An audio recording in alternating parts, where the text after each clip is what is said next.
Bonjour à tous. Merci beaucoup d'avoir rejoint ce webinaire. Je suis Ella Bouquet, je coordonne le PCN juridique et financier. Le webinaire, je vais simplement me contenter de l'introduire. J'espère que vous m'entendez tous bien. Ma collègue, Madame Sidalza, présentera le webinaire en lui-même et je la remercie pour son investissement dans la préparation de cette session.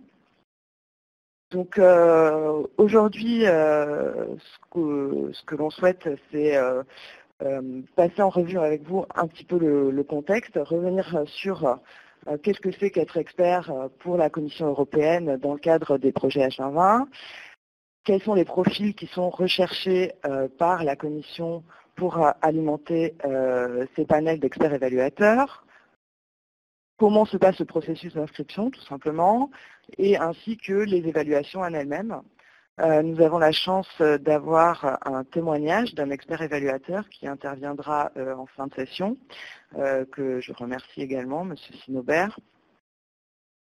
Plus globalement, en fait, pour préparer ce webinaire, on s'est appuyé sur des entretiens avec plusieurs experts évaluateurs français dans des thématiques très différentes, de manière à alimenter le contenu de ce webinaire.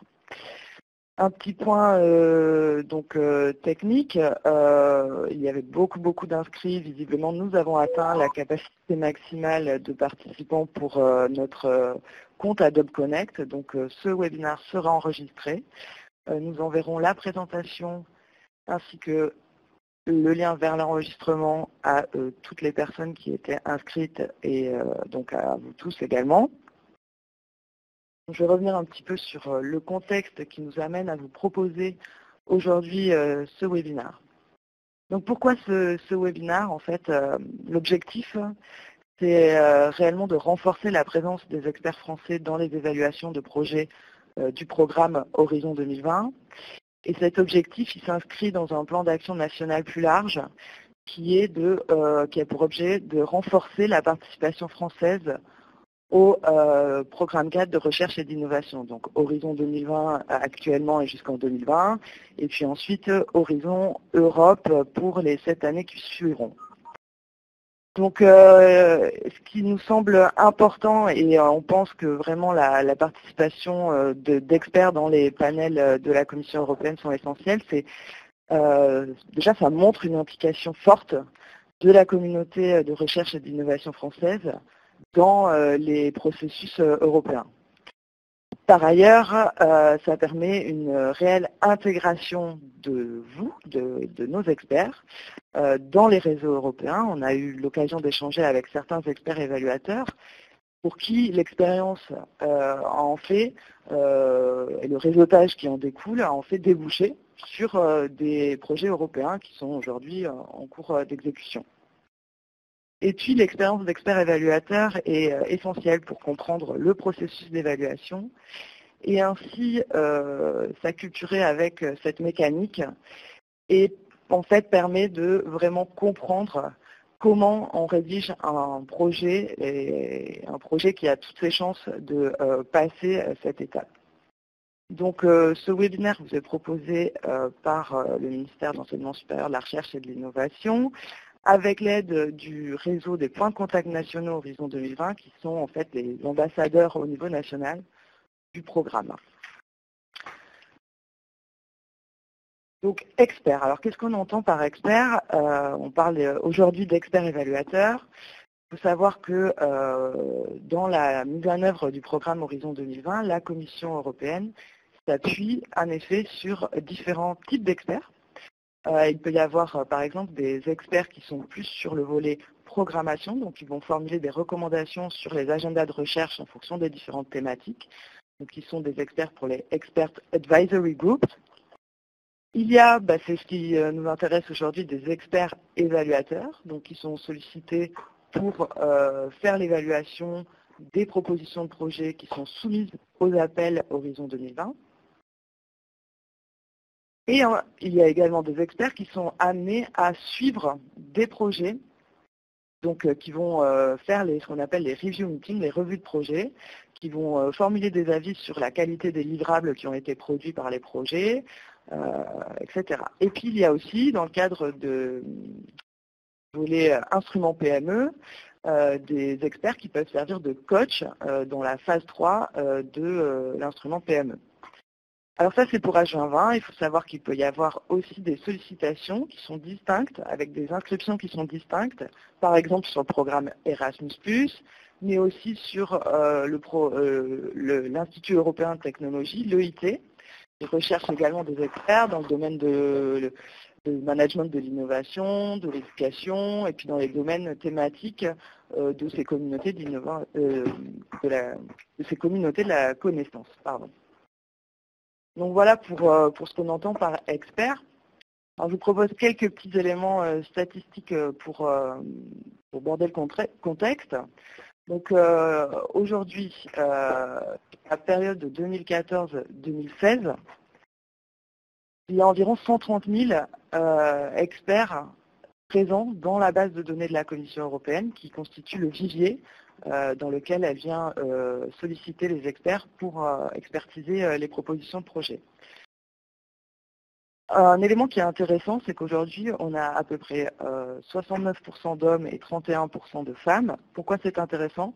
Parce que la Commission européenne cherche en fait la parité dans ses panels.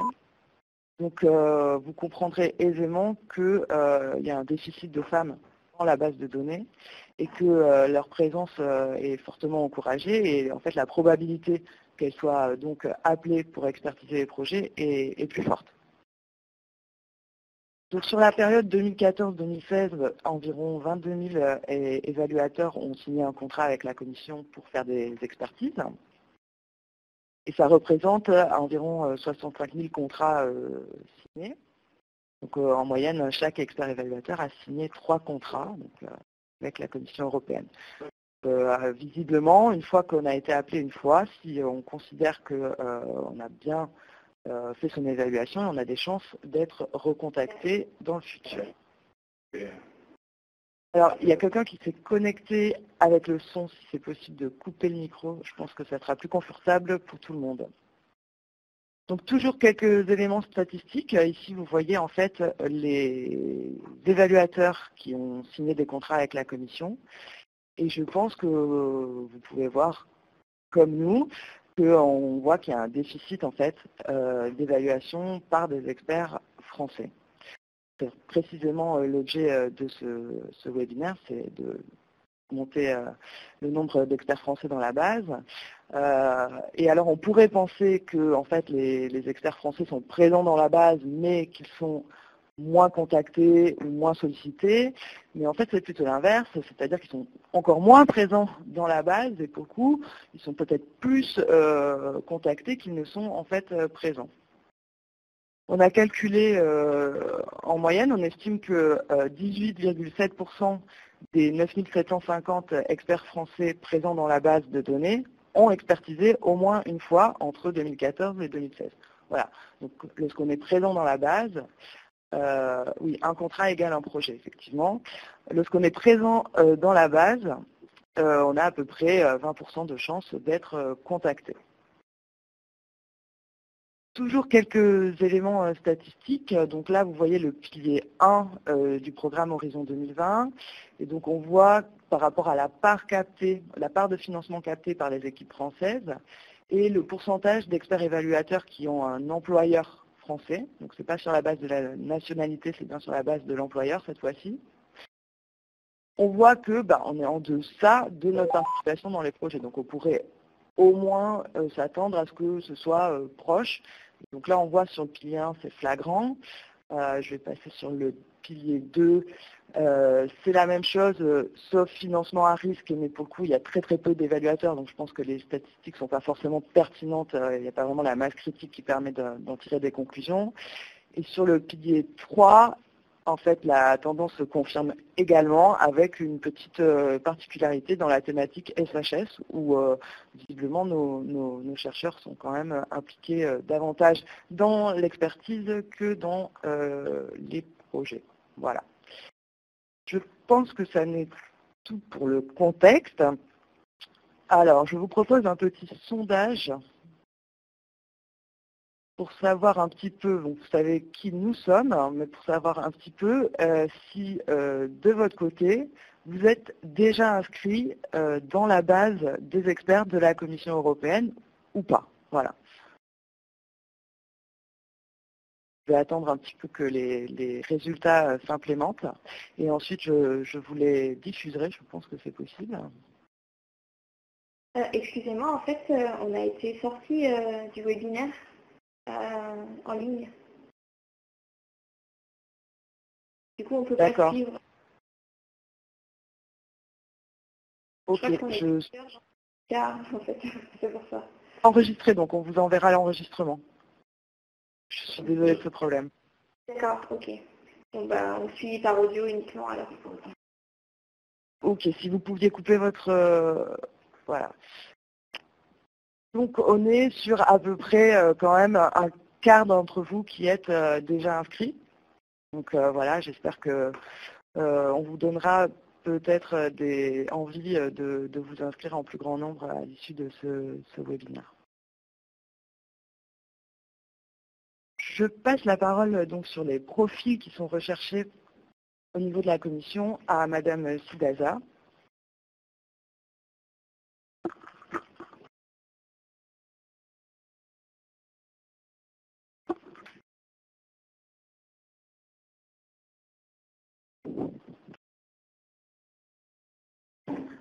Bonjour à tous. Donc effectivement, suite à cette présentation du panorama au niveau du contexte, dans cette partie profil recherché, il s'agit un petit peu de situer, de situer en fait le type d'experts qui sont recherchés par la commission. Donc, je vous avais la slide du coup qui correspond. Voilà. Donc, il y a deux types de profils d'experts. Donc, soit des experts qui sont recrutés individuellement, donc généralement des particuliers, qui s'inscrivent en direct sur la base de données de la commission. Ou alors, ça peut être une inscription qui est faite, là c'est un appel qui est plus destiné à des organisations, dans le but que ces derniers constituent une base de données en interne d'experts indépendants, afin de transmettre cette liste directement à la commission. Ce qui est requis au niveau des profils, c'est bien sûr un haut niveau d'expertise dans au moins l'un des domaines d'horizon 2020, ainsi qu'une bonne maîtrise de la langue anglaise. Donc il faut noter, donc ma collègue en parlait tout à l'heure, donc qu'il y a effectivement un objectif de parité. Les expertes sont recherchés. Vous avez également une recherche de profils qui sont beaucoup plus industriels et également business, avec des expertises très pointues au niveau sur les domaines transverses tels que l'éthique, la gestion des données, ainsi que le management de l'innovation. Il y a un renouvellement en fait des experts auxquels la commission peut faire appel, avec un taux de rotation de 30% tous les ans. Donc vous avez en haut de l'écran les liens qui vous ramènent directement aux appels à candidature de la commission. Alors, en tant qu'expert, quel est votre rôle? Donc, la commission attend des experts en fait qu'ils puissent agir dans leur mission avec indépendance, impartialité, objectivité, consistance et précision, parce qu'effectivement, le fait d'apporter leur expertise en tant qu'évaluateur va venir peser dans les décisions d'attribution de financement à des porteurs de projets. Ensuite, il y a deux points de vigilance très importants par rapport au profil auxquels la commission est particulièrement attentive, à savoir tout d'abord la question de la confidentialité, parce qu'en effet, un expert doit s'engager à ne pas diffuser toute information liée à l'évaluation en tant que telle, d'informations sur les parties prenantes, mais également sur les experts avec qui il est amené à collaborer sur les projets.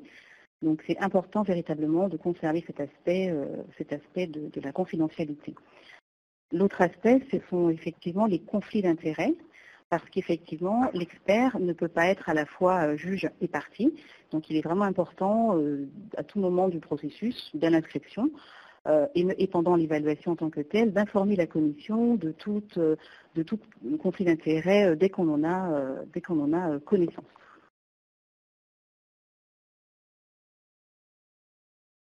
On va passer maintenant au processus d'inscription. Donc là, je vais simplement vous présenter en fait le déroulé de comment se passe l'inscription lorsque vous souhaitez effectivement vous inscrire sur la base de données. Donc il y a deux étapes. Il y a celle de la création de votre compte personnel d'expert.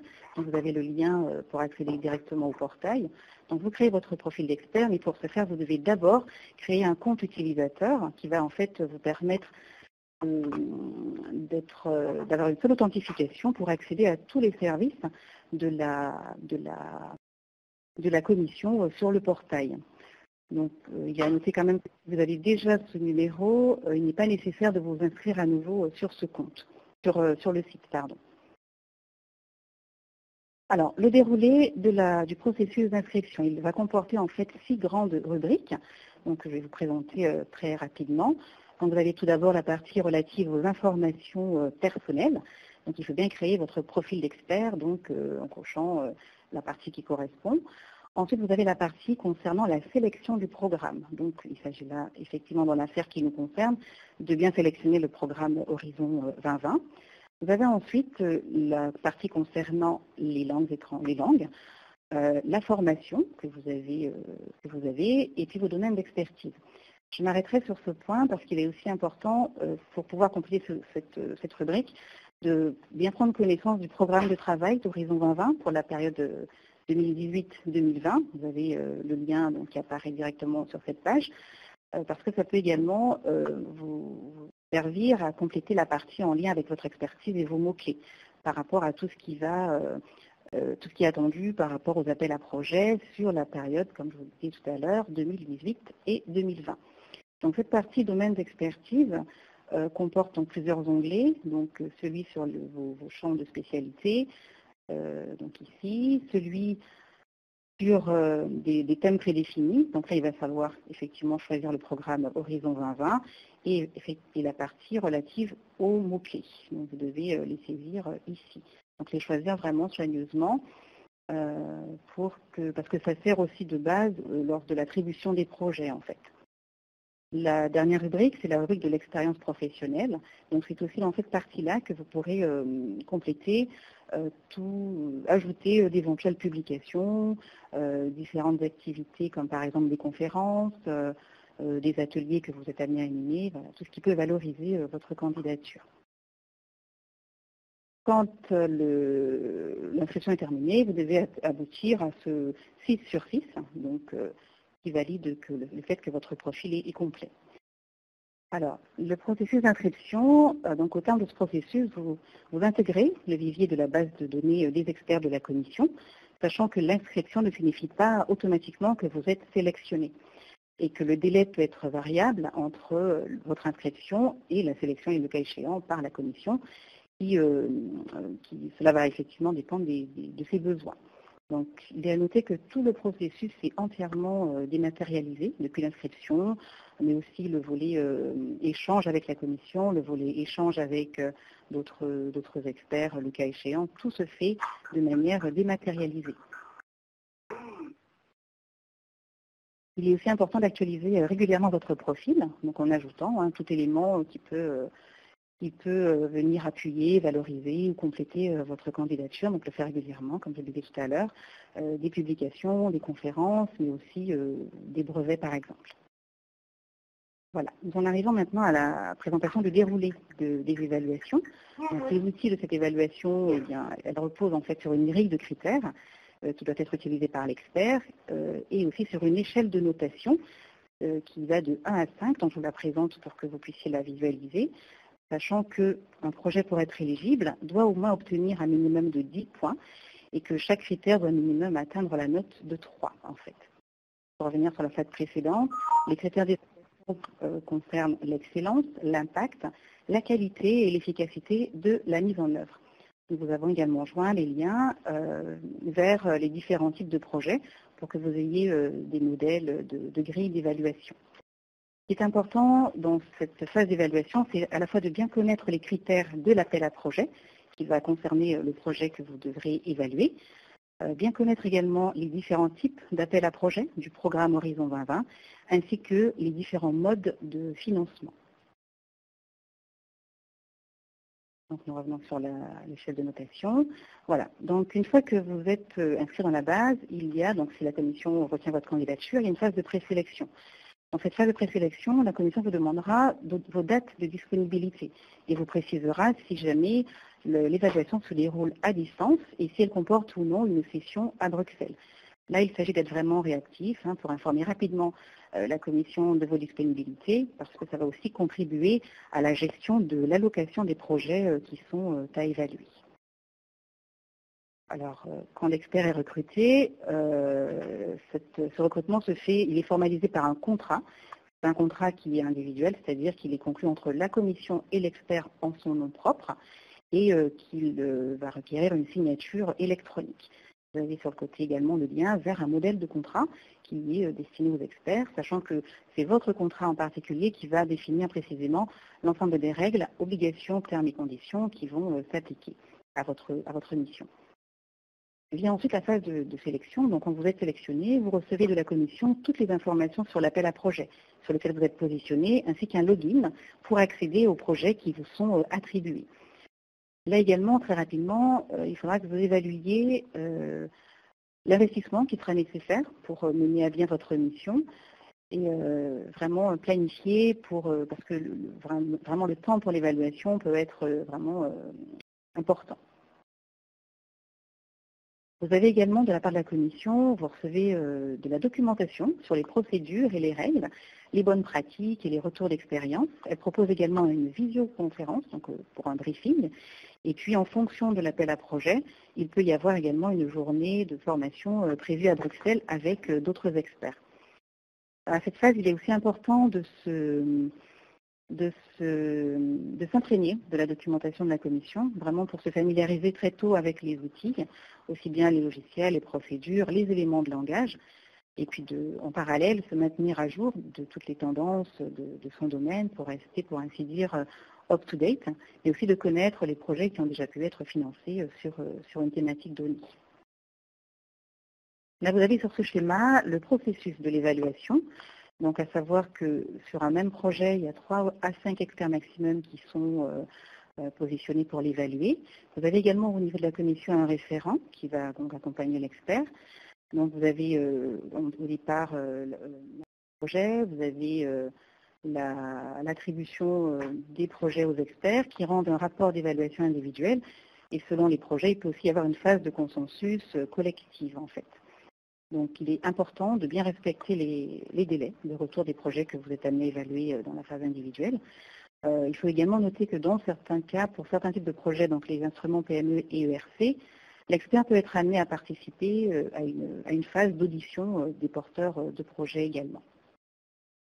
Alors, pour l'évaluation à distance, donc qui se fait au préalable donc, de manière individuelle, elle va aboutir en fait sur la rédaction du rapport d'évaluation individuelle avec donc les commentaires et la note. Donc cette phase où vous devrez vraiment lire l'appel à projet, connaître les enjeux de la commission sur la thématique, analyser le projet au regard de la grille d'évaluation et lui attribuer une note tout en justifiant votre positionnement et vos commentaires sur le projet. Donc, selon les projets, la mission d'expert peut s'arrêter là et en fait, c'est la commission qui va prendre le relais pour la suite du processus d'évaluation.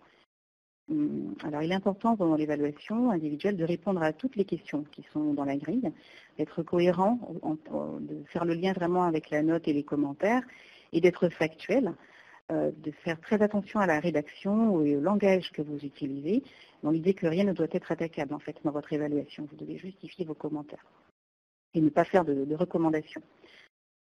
La phase d'après, selon les projets, c'est la réunion de consensus qui se déroule donc à Bruxelles.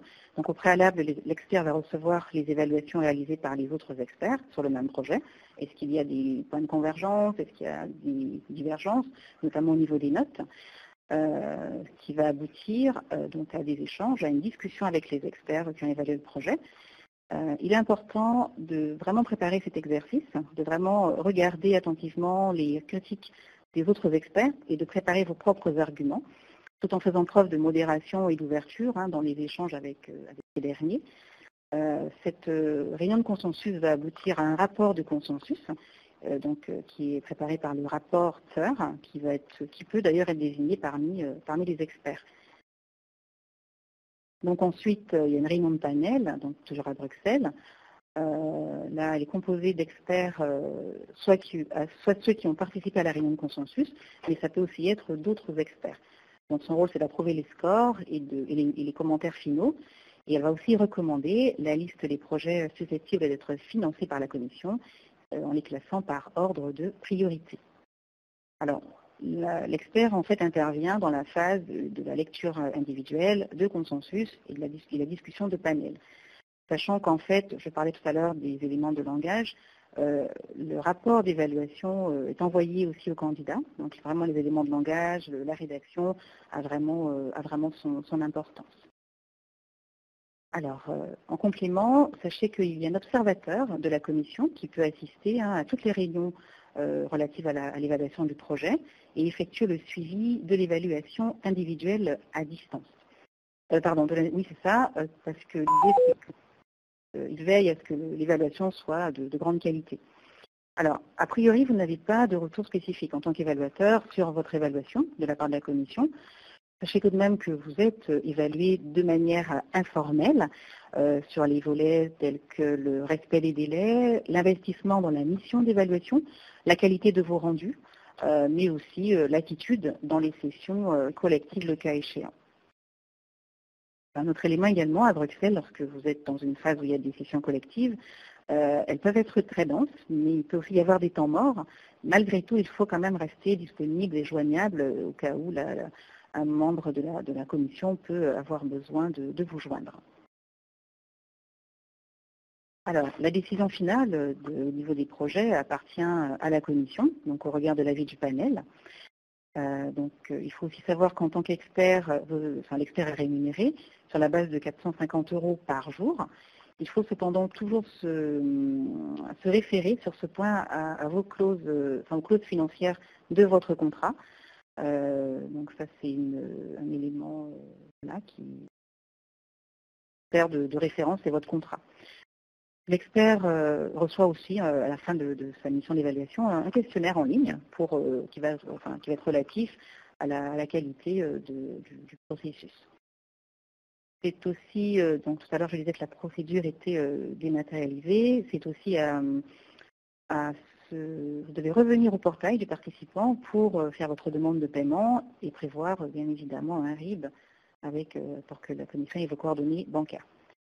Voilà, donc nous allons maintenant faire intervenir un expert évaluateur, M. Sinobert Mathieu, qui est manager associé chez Inextenso Innovation et Croissance, qui va en fait partager son expérience d'évaluateur avec nous. Juste donnez-nous 1 minute histoire de le connecter. Merci.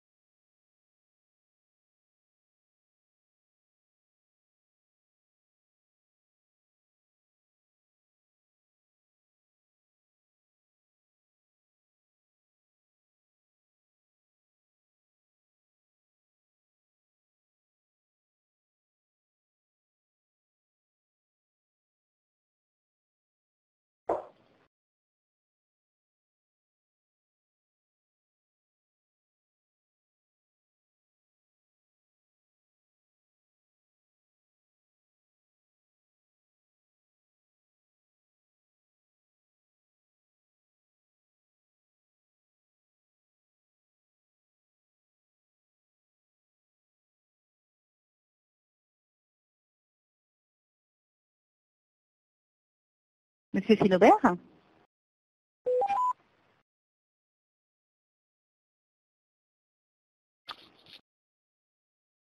Monsieur Sinobert ? Oui.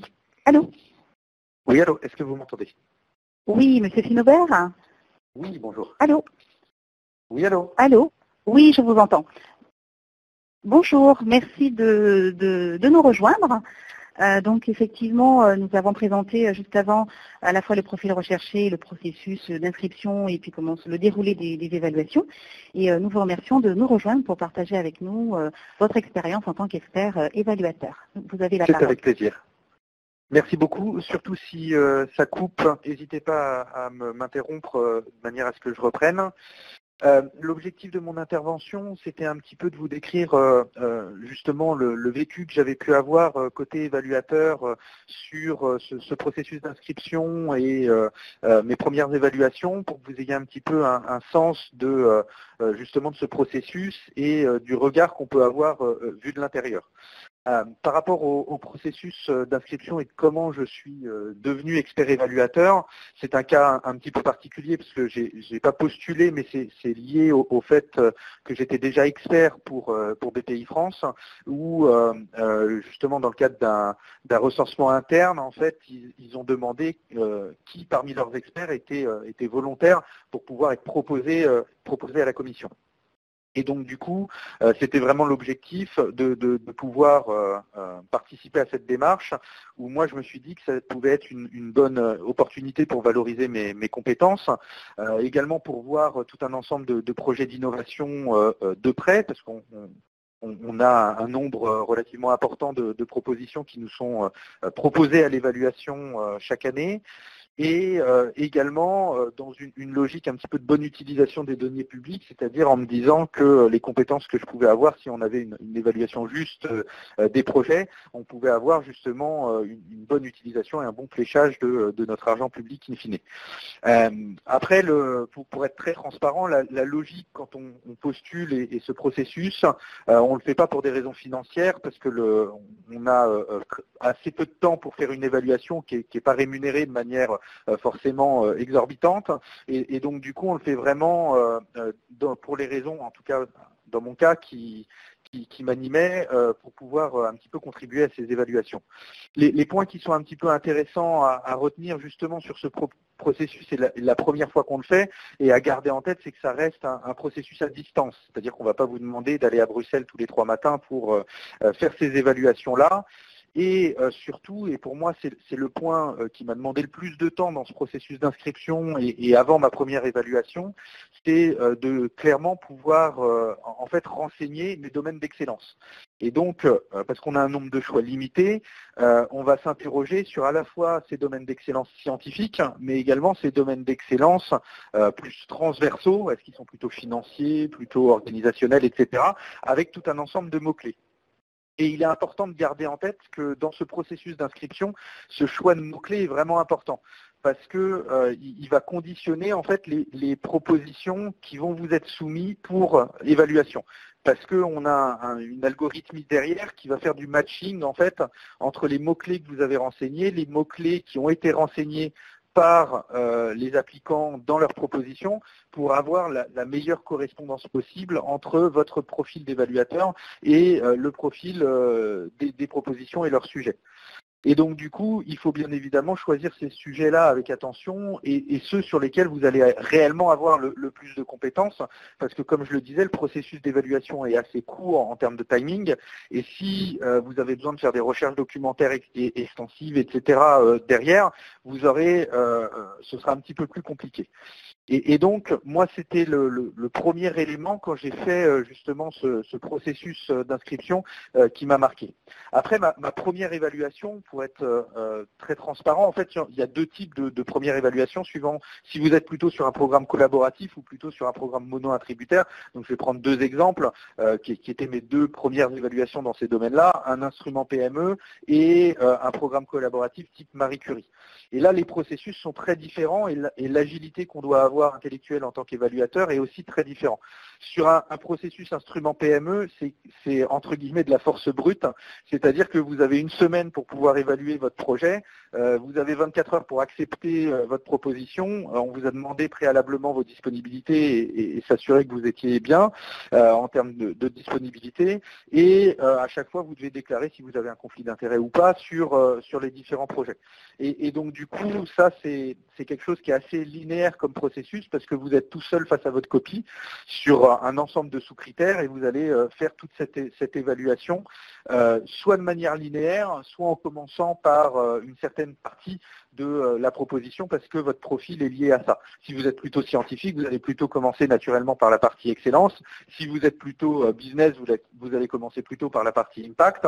Dans certains cas de figure, si vous êtes plutôt sur de la gestion de projet et des choses comme ça, peut-être regarder d'abord l'implémentation pour comprendre ce qui se passe dans le projet avant de regarder les 2 autres parties. Et ça, on ne vous impose pas, parce que le formulaire en ligne, donc sur le système SEP, qui est le système Internet de la Commission, vous oblige pas à traiter une partie plutôt qu'une autre, mais bien évidemment à remplir l'ensemble des parties d'évaluation. Et je disais, la première fois est très différente quand vous êtes sur un programme collaboratif, ou sur des typologies d'appel à projet particuliers, où là va y avoir un processus de consensus. C'est-à-dire, après avoir fait votre première évaluation, il y a ce qu'on appelle les vice-chairs qui arrivent, qui font un petit peu de contrôle qualité, qui disent dans votre évaluation, attention, il y a des choses qui sont redondantes ou certaines oppositions entre des forces et des faiblesses. Et après, en fait, vous devez vous mettre d'accord avec d'autres évaluateurs, ce qui n'est pas le cas pour un instrument PME, où c'est la commission qui fait un petit peu cette tambouille interne. Et donc ce processus-là, il prend du temps et il nécessite d'échanger avec d'autres évaluateurs internationaux et qui est globalement très intéressant comme démarche, avec toujours les vice-chairs qui sont des anciens évaluateurs, en fait, qui viennent donner un petit peu leur avis et leur retour d'expérience sur ce processus-là. Et dans mon retour d'expérience, ce qui est vraiment important par rapport à ce processus, que ce soit sur un processus type instrument PME qui est assez linéaire, ou que ce soit sur un processus plus collaboratif, c'est de bien garder en tête quel est l'appel à projet pour lequel vous évaluez la proposition que vous avez devant les yeux. Par exemple, quand vous avez en face de vous une bourse Marie Curie, une MSCA, et ben c'est une innovation pédagogique qui vise à augmenter les chances d'emploi des chercheurs impliqués dans le programme. Et donc du coup, il faut bien garder ça en tête quand vous vous dites, quand je parle d'excellence, est-ce que je parle d'excellence du sujet de recherche ou est-ce que je parle d'excellence du programme de formation des chercheurs, incluant le programme de recherche? Et donc bien garder ça en tête, parce que si vous vous écartez de ça, il est possible d'arriver, en fait, en particulier sur des processus de consensus, avec des visions différentes de la qualité d'une même proposition. Et donc ça, c'est le premier point qui est très important. Le deuxième point qui est très important et qui vous est rappelé, en fait, quand vous devenez évaluateur, parce qu'au moment où vous commencez chaque round d'évaluation, on vous renvoie le guide de l'évaluateur, vous avez un webinaire spécifique pour bien comprendre, c'est les règles d'éthique par rapport à l'évaluation. Bien évidemment, si vous travaillez dans un cabinet qui fait du montage de projets collaboratifs, vous ne pouvez pas évaluer sur la même thématique des programmes collaboratifs parce que vous êtes dans une situation de conflit d'intérêts. Si vous avez soumis vous-même une proposition dans le cadre de votre équipe de recherche ou autre, pareil, vous ne pouvez pas évaluer. Et il y a d'autres sujets sur lesquels il faut mieux en parler avec la commission, vous regardez s'il y a une situation de conflit ou pas, et c'est eux qui arbitrent. Moi, par exemple, dans un cas de figure, j'avais déjà fait, je travaillais pour une société dans un domaine donné et il y avait un projet dans le même domaine, mais la société que j'accompagnais n'avait rien à voir avec les programmes européens. J'ai présenté cette situation-là à la commission qui a dit si oui ou non j'étais en situation de conflit. Et donc, c'est ce genre de retours qui sont très importants à garder en tête quand on va se mettre dans une évaluation. Après, si j'ai un dernier retour d'expérience un petit peu à apporter et point clé par rapport à l'évaluation, c'est qu'il ne faut pas être timide dans les notes. C'est-à-dire que vu qu'il y a un processus soit de consensus, soit d'évaluation derrière par les chairs ou par les équipes de REA de la commission, si vous pensez que la proposition que vous êtes en train d'évaluer est vraiment bonne et doit être financée, il ne faut pas juste mettre le threshold. Il faut être un petit peu large parce que derrière les propositions sont classées et donc du coup si vous avez juste mis le threshold en vous disant bah, ça va suffire de mettre ce seuil-là pour que la proposition soit financée, ce n'est pas forcément le cas.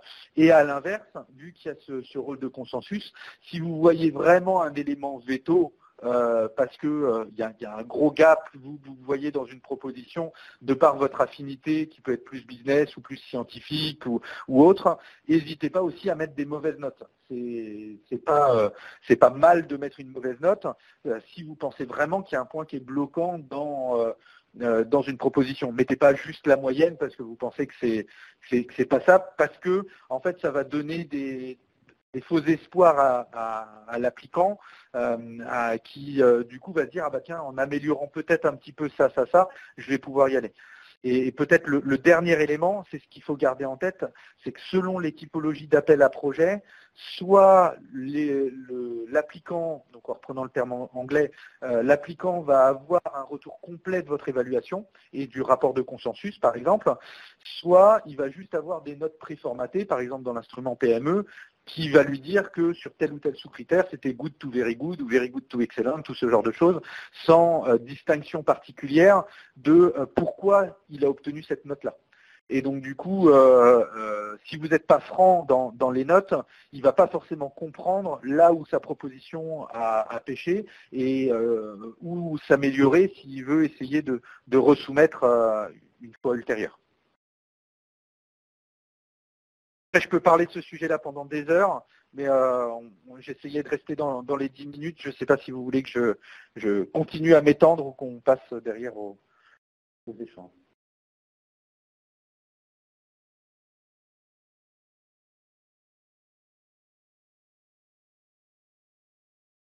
Allô ? Excusez-moi. Oui, on avait un petit souci. Effectivement, moi je souhaiterais savoir si vous auriez en complément des recommandations particulières ou des bonnes pratiques qui pourraient être utiles à d'éventuels candidats. Bien sûr.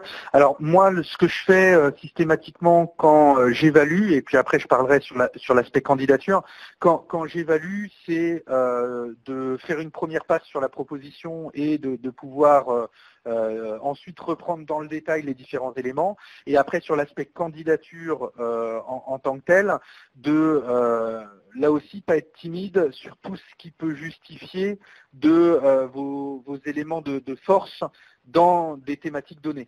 Et la commission recherche à la fois des évaluateurs plutôt business ou des évaluateurs plutôt scientifiques ou des évaluateurs plutôt financiers et différents profils.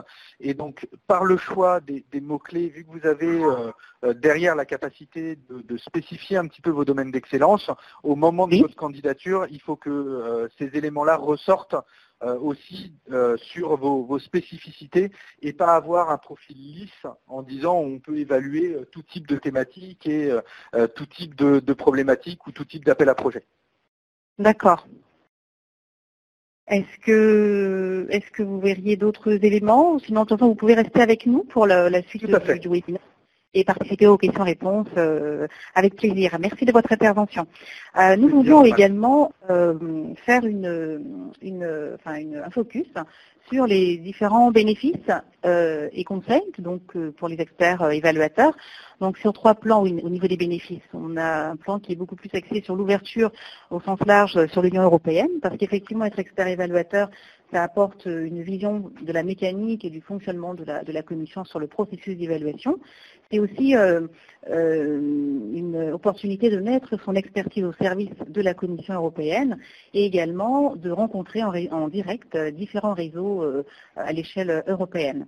Il y a aussi il y a des bénéfices qui, eux, vont concerner davantage le plan de l'approche des projets européens en tant que tels, parce qu'effectivement, on peut être amené à lire et avoir des projets à la pointe de l'innovation, avec les dernières technologies, qui vont relever soit de son cœur de métier, ou alors de thématiques connexes. On peut aussi être amené à apprendre justement à comment rédiger, à comment valoriser des projets européens, mais aussi à conseiller des porteurs de projets, avec vraiment sous l'angle de pouvoir présenter, d'argumenter, de construire et vraiment de mettre en valeur les points clés. L'autre aspect au niveau des bénéfices, c'est celui sur le plan professionnel, parce qu'effectivement, en étant expert évaluateur, vous pouvez, pour la Commission européenne, vous pouvez à la fois asseoir votre expertise et la valoriser. Vous pouvez également vous enrichir sur le plan intellectuel et également vous créer un réseau de contacts très diversifié, aussi bien au niveau de vos pairs, mais aussi avec des spécialistes, au contact de spécialistes qui relèvent d'autres disciplines.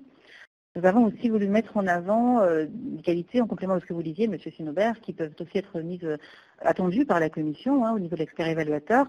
Un élément important, c'est vraiment la gestion du temps, parce qu'effectivement, il est important de ne pas sous-estimer le temps qui va être nécessaire pour la mission d'évaluation et déterminer d'entrée de jeu la volumétrie des projets que l'expert est susceptible et en mesure de pouvoir traiter. Au niveau Excusez-moi, j'interviens parce que du coup, il y a une question dans le chat qui vous a adressé, Monsieur Silver, qui est quelle est la charge réelle selon vous à évaluer pour l'expertise d'un projet. En fait, c'est pour voir un peu qu'est-ce que je pense cela représente en termes d'investissement. Est-ce que c'est possible de nous en dire un petit peu plus? Bien sûr. Alors ça dépend du type d'appel à projet, parce que comme je le disais, sur des processus où on va avoir du rapport de consensus à réaliser, en particulier quand on est rapporteur, c'est-à-dire qu'on a la charge avec les autres experts, nous-mêmes, de coordonner ce processus de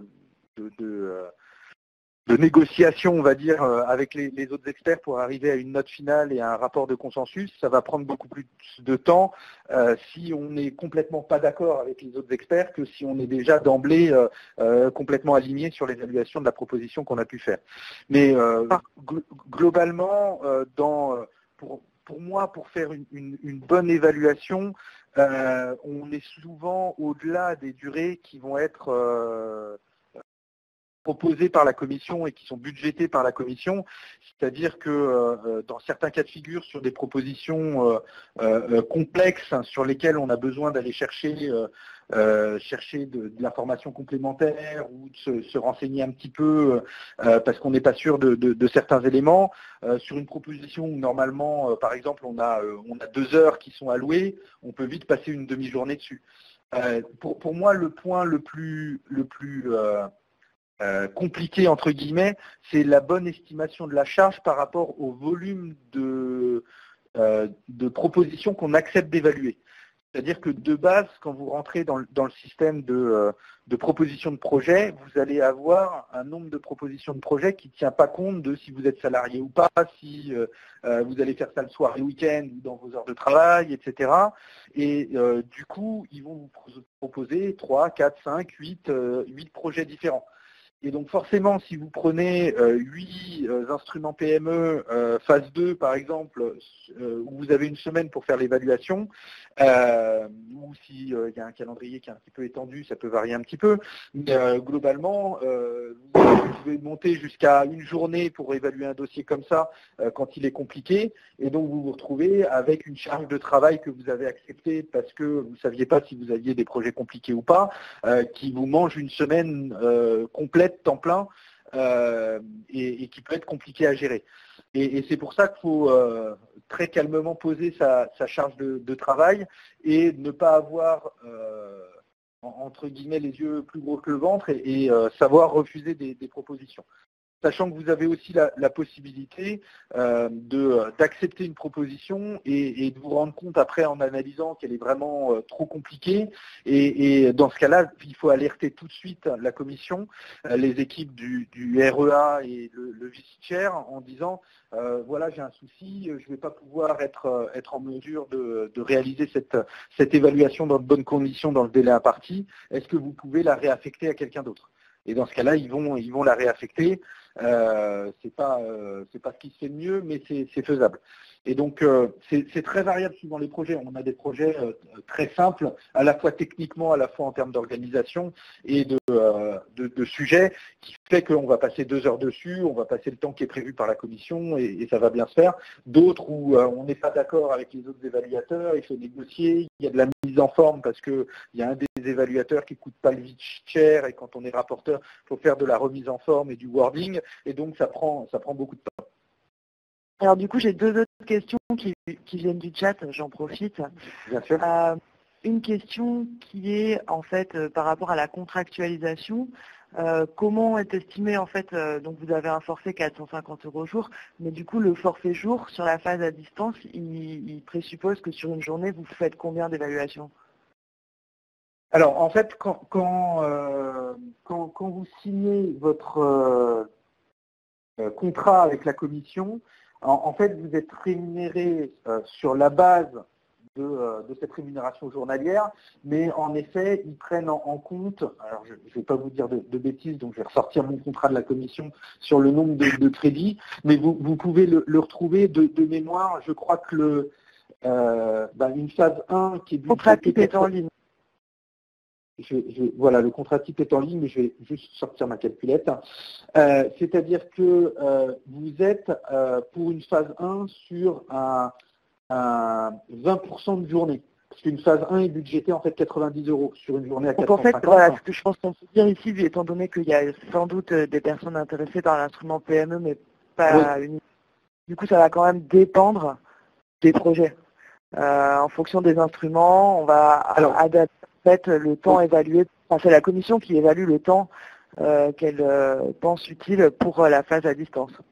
Voilà, sur une typologie de projet donné. C'est-à-dire que sur une typologie de phase 1, par exemple, c'est 2 unités de temps, donc qui correspondent, si vous avez des journées de 10 heures, qui correspondent à 2 heures de temps, si vous avez des journées plus courtes, qui vont correspondre à moins de temps, et 3 unités de temps pour la phase 2.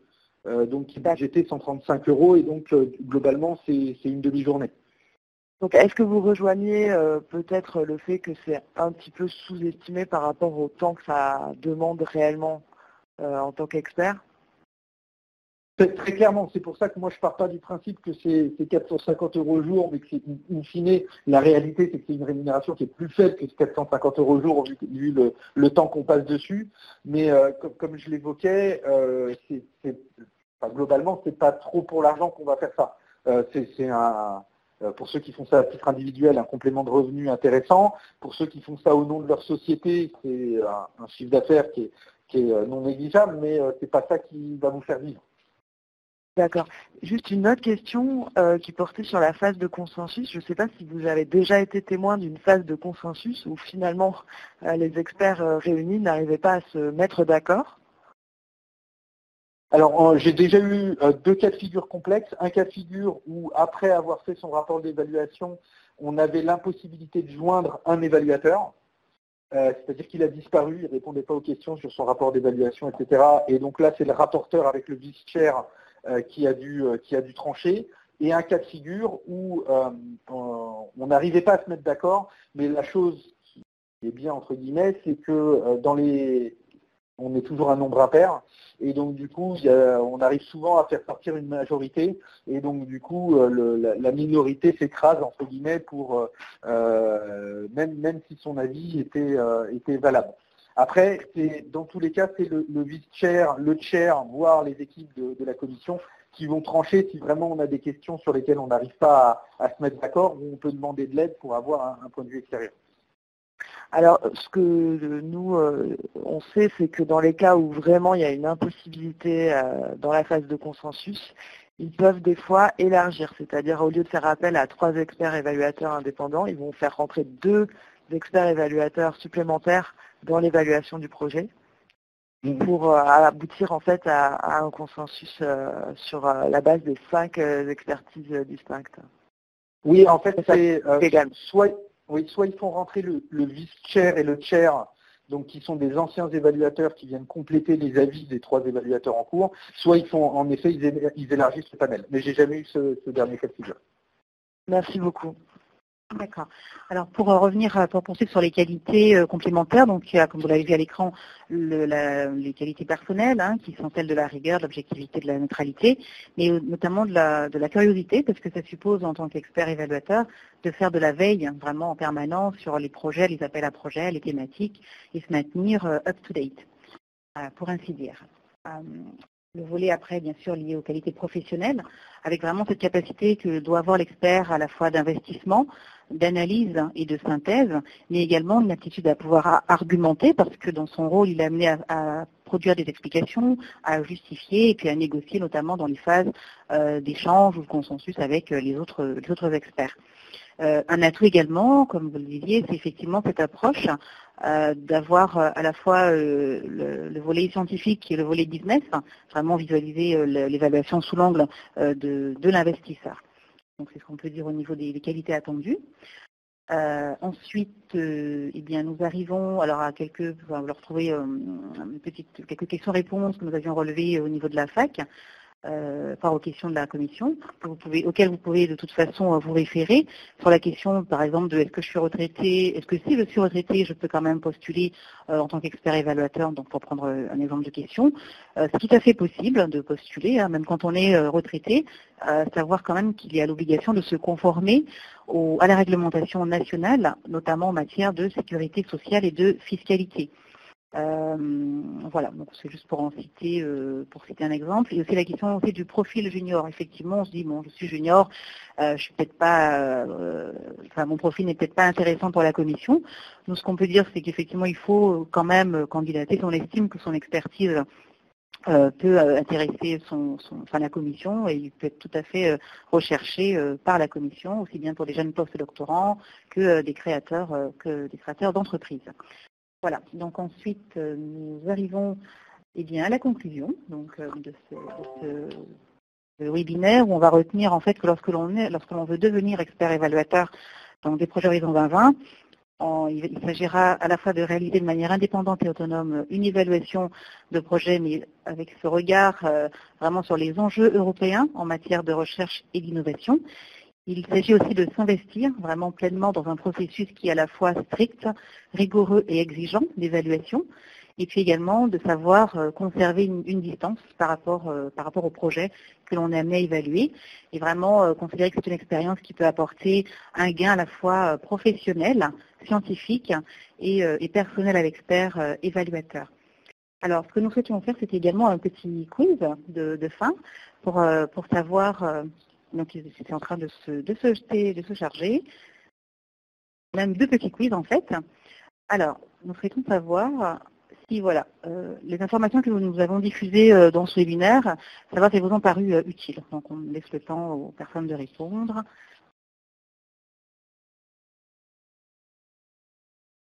Donc, c'est en train de s'implémenter.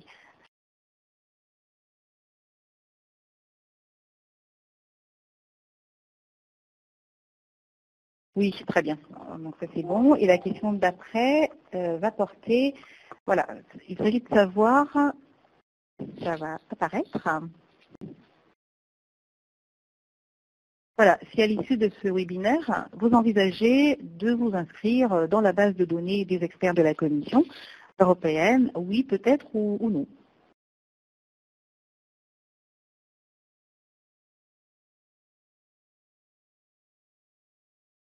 Très bien. Merci de vos réponses. Okay, donc je vois qu'il y a quand même 2/3 d'entre vous qui envisagent de s'inscrire. Voilà, je pense que quand même des échanges qu'on a pu avoir avec les personnes qu'on a interviewées, c'est effectivement un investissement, mais ça apporte beaucoup de bénéfices. Et du coup, ça nous paraît quand même important de souligner que, d'après nos calculs, on a quand même presque 20% de chances d'être appelés. Donc j'ai envie de dire presque, entre guillemets, 100% des gagnants ont tenté leur chance, mais je pense que vraiment la commission cherche à effectuer une rotation, elle cherche des nouveaux experts, elle ne veut pas être dans des clubs fermés de gens qui sont des experts pros qui sont toujours là, donc vraiment vous avez toutes vos chances et le processus est relativement simple. Et si en cas de difficulté, n'hésitez pas à nous contacter, on pourra vous aider. Moi, je rajouterai un dernier mot à la fois pour vous dire que nous avons joint donc dans ce document différents liens auxquels vous pouvez vous référer, des liens Internet complémentaires. Donc ça va apparaître. Et puis voilà, nous tenons vraiment à remercier toutes les personnes qui ont participé à la préparation, à la réalisation de ce webinaire. Merci très chaleureux à M. Sinobert qui nous a fait part de son expérience, de son témoignage en tant qu'expert évaluateur. Et merci. Puis, comme indiqué, vous aurez nous vous transmettrons le lien vers à la fois la vidéo, mais également nous vous transmettrons le support de présentation. Voilà, et bien nous vous remercions de votre attention, de votre intérêt et vous souhaitons une bonne fin de journée. Merci à tous. Au revoir.